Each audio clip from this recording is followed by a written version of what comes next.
Get out the right red mustard grammar, it's Salami Time. We're talking baseball on the 4th of July with Steve Wynn of the Baseball Project. The new album, Grand Salami Time, is just out, and so we talk about the Yips, Screwballs, and Disco Demolition. Hey, holy cow, Toledo, you believe they pay us for this? Our last album came out in 2014. That was a third. Yep. And we, like bands do, had the plan to go out and tour, write some new songs, get back in the studio right away, make another record. And we started having some songs, and then in a very scary turn of events, Scott McCoy had a stroke. It was Oh boy! Well publicized. He was on tour actually with Peter and Linda in a band backing Alejandro Escovedo, and he collapsed on tour, and he had to kind of work hard to get back to full rocking mode, which is where he's at right now. So we, that was okay. Obviously, think little trivial things like making records took a back seat for a while, and then finally in 2019 we said, okay, now Scott, you're feeling good. We're writing songs. Let's go in the studio next year in 2020. Of course, that didn't happen. So, a couple minor setbacks, but finally, last year, May of last year, we booked some studio time with the great Mitch Easter of Let's Active, and also known for producing the first two R.E.M. records. And we booked time in his studio in North Carolina. The five of us went down there, and we had a blast. It was great. Yeah. So I love the fact baseball, to me, baseball and rock and roll are kind of different, flip sides of the same coin. I don't know why, but it just makes me feel the same way about thinking about baseball, especially with all tradition and stuff. And you guys touch on all that stuff during these songs here. I mean, so tell me how, when you reconvened finally to get this record together, what did you guys talk about? How did you approach the record? Well, the same way we always do. I mean, Scott and I each write the bulk of the songs, and Mike Mills wrote one of the new records. So, it is a very different kind of band, obviously, because in normal bands, you don't approach it like which players we're going to write about, which pitches we're going to write about, which events we're going to write about. And that is kind of the way it is with this band. So, we go over it, Scott might write to me and say, hey, I've got a song about Screwballs and a song about Shohei Ohtani, and I've got a song about this. I'll say, well, I've got a song about the Disco Demolition night and players who get the yips. And, so it is a little bit almost like a newspaper editorial board meeting. We're like, what's your stories for the morning edition, that kind of thing. But otherwise, we're like any other band. I think what we do is very unique because it's rare to have a band where you're writing so much about one particular thing. And that's kind of exciting. But also, we are a band like any other band that just writes songs about things that move us, that make us feel emotional. And we get to those places via baseball. So, for example, the song on the new record, Journeyman, which I wrote with Peter Buck, it's a song about journeymen pitchers who are players who are always on the move and play for 1 year with each team, that kind of thing. But let's face it, it's also about the life we live as musicians. It's about going from town to town. On the road. Always on the road, and whatever the next gig is, and every night's a clean slate, and you got a job to do because you're supposedly good at it, and people want to see you do it, so there you are. I'm a lonely drifter. I go from town to town. I do one thing well, that's why I stick around. You can call me Lefty, it's my stock in trade. I'm a specialist, it's how I get paid. Now, you mentioned the Yips, which is one of the songs that you sing on the record. And for folks who don't know, what are the Yips? The Yips, and I believe, I've never quite get the definitive answer if the phrase started with baseball or with golf or with something else. But I think it began with baseball. And it's just that simple thing where you've done something a million times and it's second nature, and all of a sudden one day you can't do it. I got the yips. I got the yips. I got the yips. I got the yips. Everything that came so easily before, why can't I do it again? And famous examples like I have in the song, the Yips, the 3 verses. And each verse is a very specific true story. Verse 1 is about Steve Sachs with the Dodgers, who was a Rookie of the Year, a World Series champion, and just one day could no longer throw to first base anymore. 90 feet from second base to first base, out of the question. He just became an error machine. The second verse is about Mackie Sasser, the catcher for the Mets, who, just could no longer throw the ball back to the pitcher. Not even a high-pressure thing. It's like he couldn't throw the ball to the pitching mound. He was done. Yep. And the third verse is a famous, maybe one of the first ones, was Steve Blass, the pitcher for the Pittsburgh Pirates, who in 1971 that was the World Series MVP, was on fire, was the man of the moment, and next year couldn't find the plate. So, these things, we all know them. Everybody has that thing at some point in their life. Hey, I've been on stage trying to, play a guitar riff I've played 1,000,000 times, and all of a sudden they go on stage one night, it's like, why won't my fingers move the way they're supposed to move?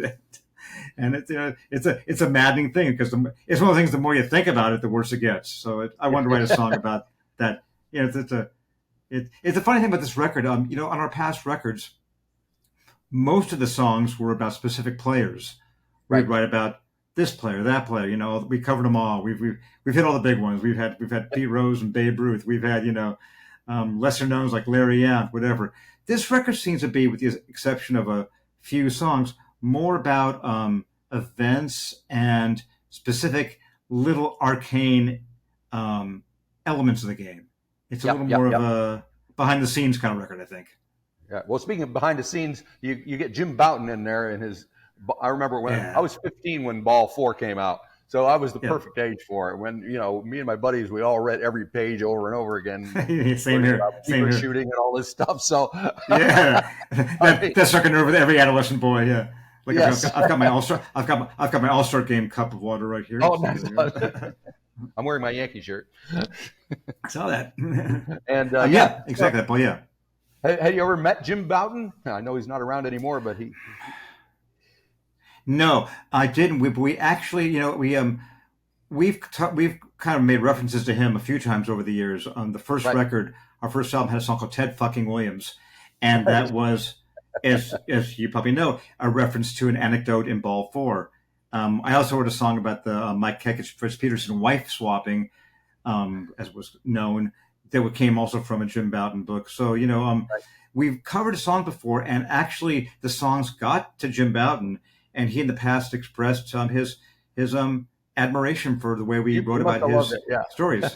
He did. And in fact, I'm 5 feet from where I'm sitting right now, maybe 10 feet, is my autographed copy of Ball 4 that he autographed for me. Nice. So, that was him, his way of saying, nicely done, guy, thanks. Yep. So, Scott wrote that great song on the new album, 64 and 64.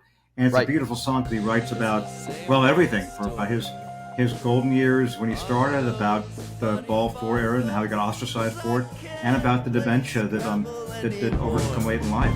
When the mind goes hollow, when the mind goes hollow, 64 and 64, memory is an illusion. 64 and 64.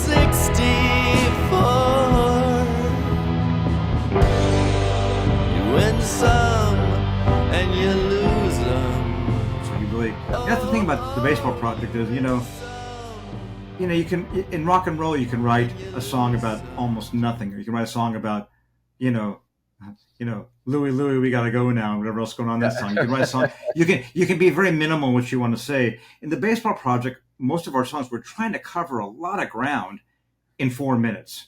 I mean, what I just said about Scott's song about Jim Bouton, I'm kind of amazed at how in a beautiful, catchy, melodic 4-minute song, he's telling the whole story of a very complicated life. Well done, Scott. He did. And because with the songs we write, you can't leave out too much because, for example, I wrote a song in the new album called Disco Demolition about the famous White Sox event.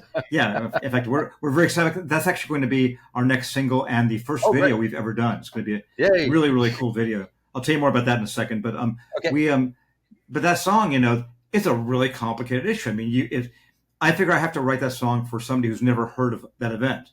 Right. You have, so you'll get it. But I figure, okay, I've got to talk the story about what happened, how it all went down. This, why did they have to do this thing? What was behind it? Why did it go terribly wrong? And why is it a complicated issue? Complicated. It's a horrible Yes. issue. This many Yep. years later, all that Yep. in 3 verses. I've got to get that all across and find the right way to say it. And that's the challenging and fun thing about this band, is because you, much like a journalist, you want to tell the story properly and get Yep. it across while singing and playing guitar, and hopefully something people can sing along with. And so we did a video. Really excited about this, actually. It's Yeah. I don't know. You probably know it because you're a big baseball fan. The Yep. Doc Ellis No video from a couple years back. Did you see that one? The animated one, right? With him talking. We got that guy to do our new video. So the guy who did the No video, he did our new video, and we're very Doc excited about Ellis it. no-hitter is just like one of the great stories, right? I mean, the guy's Wow. on acid and he throws this perfect, this amazing game. In all fairness, I shared the stage with many people on acid. So hey, if you're good at something, I guess find a way to do it. If I would have been pitching a no-hitter, is a little tougher than playing a bunch of rock and roll songs. I'm not saying I've done it, but I know people that have. Yeah. So go back to the Disco Demolition, the whole thing at Kaminsky Park. So it's one of those events that takes on a different, you look at it differently 40, 50 years later. Like, I was all for it. I was a hardcore punk rocker in 1979 when it happened. I hated disco. I was like, yeah, burn those records. And now I feel kind of bad about it. But it did kind of put an end to at least the bad disco that I remember, because there's good and bad in everything. So Good and bad and everything, yeah. Yeah, and I remember interviewing a lot of R&B, veteran R&B singers at the time, like James Brown and Wilson Pickett and those guys, and they hated disco. Wow. They hated disco. They felt it like took everything away from, they didn't understand it, and it was looked at as very simplistic and kind of, almost computer generated. So, and then of course rock and rollers, we all hated it at the time as well, until Blondie did Heart of Gold, and then we all loved it. There's a guy on the radio saying disco sucks, doesn't matter to me, but I know what makes bucks. Let's bring out the fans of blow up records that they hate in the break between the double head against the Tigers great. When I lose, there's one thing that I said, it's better to be flash than boring instead. They left the field in a terrible condition. Disco demolition. Yeah, it's funny how as much as it was, kind of anathema to the rock and rollers. Well, you're right, Blondie, the Rolling Stones, David Johansen. I mean, I'm just scratching. Everybody had their disco. Maybe they're just trying to cash in. But of course, when disco was happening, I was in high school, so I wasn't going to the clubs. But you look back now, you hear about things like Studio 54 and what was happening in New York, and the more underground side of it. It was really exciting. All this stuff happening. It was actually as punk rock in its own way. It was a thing that was going against the establishment. It's making its own kind of scene. And a lot of stuff that made the airways was kind of pablum, but same thing now, same thing always. For every Purple Haze, you get a Sergeant Barry Sadler. Yes, you do. That's right. So you guys are taking this show on the road, aren't you? Or you got a tour planned? Well, I wish we were coming to New Zealand. That'd be fun. I wish you were, but we do. We're doing about 30 shows across the U.S. in August and September. Yep. And it'll be I think the longest tour we've ever done, and it's gonna be the full. The thing about the baseball project is we usually have a platoon system. We usually have the Mike Mills Peter Buck platoon, where each of them play bass at various times. But for this record and for the tour, we're the full-on 5-piece. Peter on guitar, Mike on bass, and of course Linda on drums, and Scott on guitar, me on guitar. And we're going to go out there, and really it's going to be great. It's going to be fun because we haven't done this in a while. Yep. One song I wanted to. Yeah. Oh, sorry. Go ahead. What were you going to I say it's a funny band because all of us in the band, we tour the world quite a bit. All of our bands have toured. I played New Zealand back in '88 with the Dream Syndicate, and I know R.E.M. did as well, have over the years. but it's a hard band to get outside of the States. It's kind of like sure.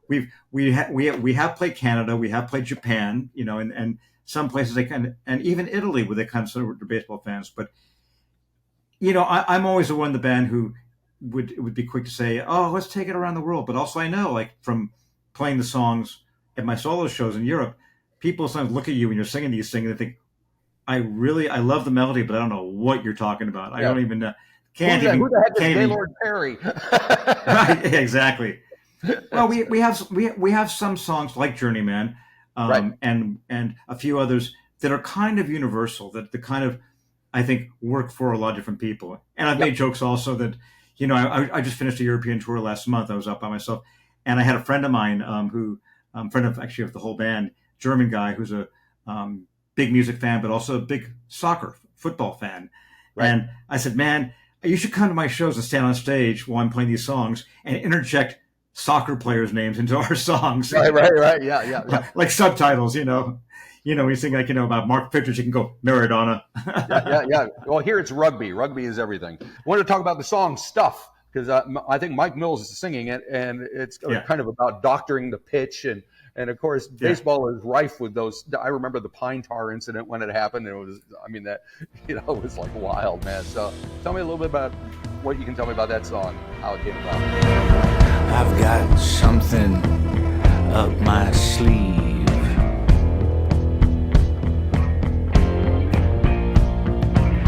I've got stuff where you wouldn't believe.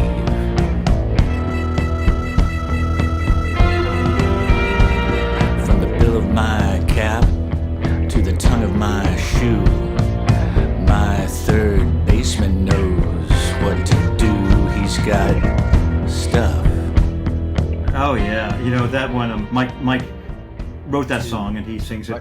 We were one of the fun things we get to do in the baseball project is we go to spring training every so often, and we'll do spring training tours, which is a way of promoting our band and our record, but to be honest, it just means we get to go to a lot of games and have some fun. Yeah. And we went down for a spring training tour of Florida about 9 or 10 years ago, and we went to the game with a pitcher named Lenny DiNardo, pitched for the Red Sox, relief pitcher, won a couple championships. So he was good solid pitcher, and he's a fan of the band. He's a rocker. He's a guitar collector, so he's become a big buddy of ours. So we saw a game with him, and at one point, Mike said, "Okay, Lenny, like how many people out there right now are doctoring the baseball or messing with the baseball?" And Lenny said, "About 70%. Whoa. Yeah. Is he kidding? He said, "Yeah, I'd say a rough estimate 70%. Wow." And then Mike heard, we heard that. We said, "Oh my God, the things we don't know as civilians." And I think from that point, Mike started thinking, "Okay, I'm going to write a song about the, everything about, messing with the baseball." But like you said, there's always been going. I mean, it's a funny thing because baseball's, I guess, like lots of things, like so many things in life. There's certain elements, the playfulness of what can you get away with, what's permitted, what's coloring outside the lines, and scuffing up a baseball with with your belt buckle. People have done that. Maybe that's cool. Maybe the spider tack thing is not cool. What is permitted, what is not.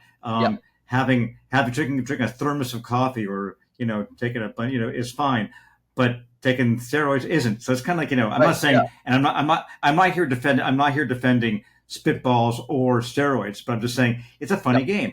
What the Houston Astros did was out and out using technology to cheat. But if you're standing on second base and get a look at the catcher and signal your guy at the plate, that's smart baseball. So it's a funny thing that way. Yeah, exactly. All right. So what do you think of this year they installed a bunch of new rules to move the game along and make it more like spectator friendly. What's your opinion about that? Well, you're saying spectator friendly, and I agree. I think it's just baseball friendly. I think I think it's just returning the game to the way it was when we grew up, or even before we grew up. I mean, it gotten out of hand. I love baseball. Whatever they put in front of me, if it's a 6-hour game, whatever, I'll take a lot of breaks. The funny thing now, actually, and to answer your question, the short version is I love the pitch clock. I love the bigger bases. I love trying to get rid of the shift. These are all things trying to correct baseball to where it was. So I hate the ghost runner. That's the only thing. that's got to go. But otherwise, I'm good with everything. But the funny thing now is, we'd gotten Linda, our drummer and my wife. Yep. We watch a lot of baseball, and we kind of got in the habit of, we'd put on a game and maybe leave the game in the fifth inning and watch, a TV show, then come back for the ninth inning. We can't do that anymore. The game's like over in a blink of an eye, which I love. It's like I know. We'll throw on the Yankees and the Orioles, and by 9:30 we'll be watching Ted Lasso or something like that. Yes, 2-hour games are a beautiful thing. They are. They give you a life. I'll tell you the thing about. I will say this about the shorter games. So we for Linda's birthday about 3 weeks ago, and this is something you do when your wife is a baseball fan. I took Linda to Pittsburgh for her birthday to go see a Pirates game because that's beautiful park. I know you probably haven't been there, being gone, but the PNC Park in Pittsburgh, gorgeous ballpark. And I'd been there and she hadn't. So we're going to get in the car and go to Pittsburgh. And it's her birthday, so I wanted to get nice tickets. I got some decent seats, paid a little money, and you're thinking like, oh my God, I'm putting down some good money for some good seats for a great event out of town, and this game might be over in 2 hours. Am I going to get my money's worth? Yep. Well, so there is that. There is that. Just eat as many hot dogs as you can in the time, and you'll be all set. Yeah, but you can't go and get hot dogs or beer during the game because you might miss 3 innings. I never thought of that. Jeez. Get the well fed. Right. Yep. I could talk about baseball all day. I got my mitt here ready to go, and ready to play 2 at any day. So thank you for all of that. All right, very good. You got it. The game is in safe hands, as is rock and roll. Thank you very much for talking to me. It's been fantastic 4th of July for me. Oh, great! And I'll see you on the 4th in a few hours. And go Yankees!